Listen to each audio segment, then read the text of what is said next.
충북도 재난안전대책본부는 아프리카 돼지열병의 충북 진출을 막기 위해 방역 조치를 한층 강화합니다. 환경부가 도시침수 대응 사업을 추진하기 위해 지정한 하수도 정비 중점관리 지역에 충북도가 전국 최대 규모로 선정됐습니다. 미성년자에게 증여한 재산이 1년 기준 1조 원을 넘긴 가운데 이 가운데 40%가 강남 3구에 집중된 것으로 조사됐습니다. 홍콩 민주화 시위가 중국의 국경절 연휴 기간을 맞아 더욱 격화되는 양상을 보이고 있습니다. 앞으로 2차 사고 예방을 위해 보험사와 도로공사 간 사고 정보를 공유하기로 했습니다. 자세한 소식 잠시 후 뉴스에서 전해드리겠습니다. 안녕하십니까. 신동아 충북방송 뉴스 지우열입니다. 충북도 재난안전대책본부는 경기 북부권에서 아프리카 돼지열병 추가 발생이 이어지는 등 긴박한 상황에서 충북을 사수하기 위해 도내 양돈 농가에 출입하는 출입 차량에 대한 한층 강화된 방역 조치를 시행한다고 밝혔습니다. 기존 거점 소독소를 기준으로 양돈 농가 진입 시 4단계 절차로 조치했으나 이제는 농장을 방문하고 나오는 진출 차량에 대해서도 추가적으로 3단계 절차를 실시하도록 지침을 마련했습니다.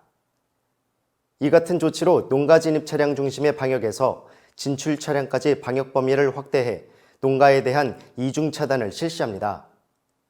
양돈 농가 통제초소 근무자는 농가에서 출차한 차량에 대해 거점 소독소에서의 소독 여부를 확인하게 되며 이를 위반한 경우에는 도내 거점 소독소 소독 필증 발급 제한, 농장 출입 통제 등 도내 차량 운행에 대해 제재를 가할 방침입니다.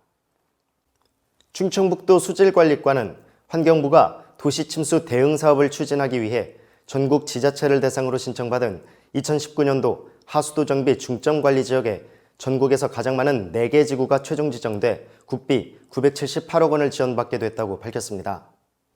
하수도 정비 중점관리 지역 지정은 최근에 기후변화로 인한 여름철 집중호우에 도심지 하수관로의 용량이 적어 매년 상습적으로 침수 피해를 겪고 있는 도시침수 지역을 하수관로 정비와 펌프장 설치를 통해 하수의 흐름 능력을 증대하는 도시침수 대응 사업입니다.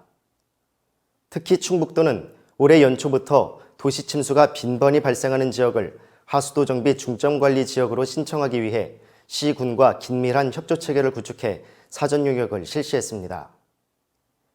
이번에 지정된 지역들은 과거 집중호우 및 태풍으로 인한 침수 피해가 극심했던 지역으로 이번 사업이 완료되면 도시침수 위험 요소가 상당 부분 해소될 전망입니다. 2017년 한 해 미성년자에게 증여한 재산이 처음으로 1조 원을 넘긴 가운데 이 가운데 40%가 강남 3구의 미성년자에게 증여된 것으로 조사됐습니다.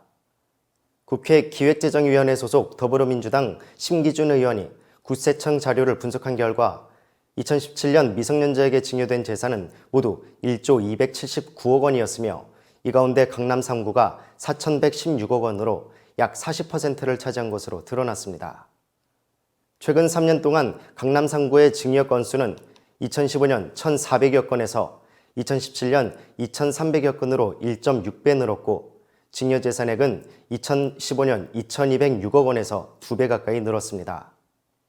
이는 지역 간 빈부격차의 심화와 부의 대물림 현상이 심화된 데 따른 현상으로 세금 징수 체계에 조정이 필요한 부분으로 판단됩니다. 넉 달째 이어지고 있는 홍콩 민주화 시위가 한층 과열되는 양상입니다. 대규모 집회가 잇따라 열리면서 경찰과 시위대 간 거친 충돌이 이어지고 있습니다. 홍콩 시위대는 청장년층은 물론 휠체어를 탄 노인부터 부모와 함께하는 아이까지 전 연령층이 참여하고 있습니다. 경찰이 해산하지 않는 시위대를 향해 고무총과 최루탄을 쏘며 곳곳에서 충돌하고 있고 시위대도 돌을 던지는 등 거세게 저항하면서 부상자가 속출했습니다. 또 경찰이 시위에 참가했다는 이유만으로 시민들을 연행하자 흥분한 일부 시위대가 주변 건물을 부수기도 했습니다. 시위대는 송환법 공식 철회와 행정장관 직선제 등 5대 요구사항이 받아들여질 때까지 시위를 이어가겠다고 밝혔습니다. 고속도로에서 차량이 멈추면 사고 처리를 기다리다가 2차 사고로 이어지는 경우가 많은데요. 앞으로는 주요 보험사에 접수된 신고 내용을 도로공사에서도 공유해 더욱 신속하게 차량을 견인할 수 있게 됩니다. 고속도로에서 경미한 사고나 고장이 나면 대부분 차주가 보험사에 연락합니다. 이렇게 견인차가 오기만을 기다리다가 또 다른 사고로 이어지기도 하면서 한 해 35명가량이 이런 2차 사고로 목숨을 잃고 있습니다. 이에 한국도로공사는 주요 보험사 4곳과 사고 정보를 공유하기로 했습니다. 신고를 받은 보험사가 사고 위치와 차주 연락처 등 정보를 보내면 도로공사 상황실이 접수해 긴급 견인에 나섭니다. 오는 11월부터 본격적으로 운영되면 전체 차량의 80%가 이 같은 견인 서비스를 받을 수 있을 것으로 기대됩니다.